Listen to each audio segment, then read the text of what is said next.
জনগণের প্রতিনিধিত্বকারী একটা বৃহৎ রাজনৈতিক দল।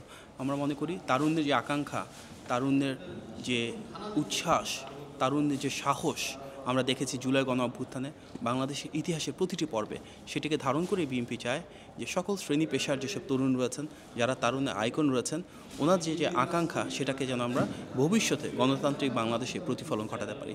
যার কারণে আমরা বাংলাদেশের 4টা ডিফারেন্ট বিভাগে ধারাবাহিকভাবে প্রোগ্রাম করছি মাস জুড়ে। সেখানে আমরা বিভিন্ন শ্রেণী পেশার তরুণদেরকে ডেকে আনছি, বিএনপির রাজনীতির বাইরেও আনছি, বিএনপির রাজনীতির ভেতরেও আনছি। সবাই ওনাদের আইডিয়া শেয়ার করছেন, বিএনপির নীতিমালার সাথে ওনাদের সম্পৃক্ততা গড়ে তুলছি, জনমত গড়ে তুলছি।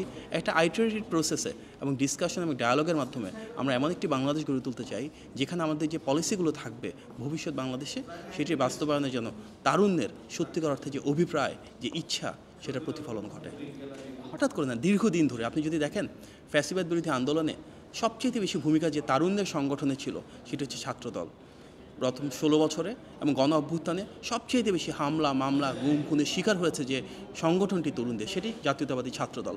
ঠিক একই ভূমিকা রেখেছে যুবদল, একইভাবে ভূমিকা রেখেছে স্বেচ্ছাসেবক দল।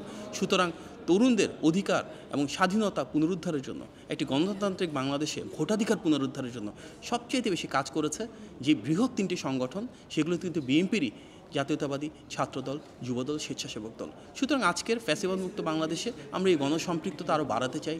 আমরা চাই আমাদের যারা 3 অঙ্গ সংগঠনের নেতৃবৃন্দ রয়েছেন এবং বৃহত্তর পরিসরে জাতীয়তাবাদী শক্তির ধারক যারা রয়েছেন, ওনাদের সাথে যেন আমাদের সর্বস্তরের তরুণদের একটা সুসম্পর্ক, নীতিগত সম্পর্ক তৈরি হয় এবং জনসম্পৃক্ত দল হিসাবে, জনগণের ক্ষমতায়নে বিশ্বাস করা দল হিসাবে আমরা চাই একটি রাজনৈতিক দলের মূল দায়িত্ব কিন্তু এটাই। সেখানে ডায়ালগ থাকবে, কনসালটেশন থাকবে, কনসেনসাস থাকবে, পলিসি নিয়ে আমরা ধারাবাহিকভাবে বসবো, আলোচনা করব।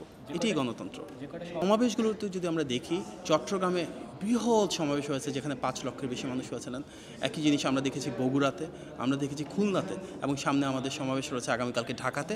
লক্ষ লক্ষ মানুষ নেমে আসছে, কারণ ওনারা শহীদ প্রেসিডেন্ট জিয়াউর রহমানের জাতীয়তাবাদী আদর্শকে সমর্থন করছেন। এবং সবাই জানে বর্তমান বাংলাদেশে ফ্যাসিবাদ মুক্তি বাংলাদেশটা আমরা পেয়েছি আমাদের বিএনপির ভারপ্রাপ্ত চেয়ারম্যান জনাব তারেক রহমানের নেতৃত্ব নির্দেশনায়, ওনার সাংগঠনিক সক্ষমতার উপর ভিত্তি করে। সুতরাং সবাই বিশ্বাস করে ভবিষ্যৎ গণতান্ত্রিক বাংলাদেশে ইনশাল্লাহ ভোটের অধিকার প্রতিষ্ঠা হলে দেশ পরিচালনার দায়িত্ব বিএনপির কাছে আসবে। সুতরাং মানুষের ভোটাধিকার প্রতিষ্ঠার জন্য, স্বাধীন সার্বভৌম বাংলাদেশ প্রতিষ্ঠার জন্য এটি একটি সামগ্রিক এবং ঐক্যবদ্ধ অবস্থান, যেটা আমরা তারুণ্যের কণ্ঠস্বরে আলোড়িত হতে দেখছি।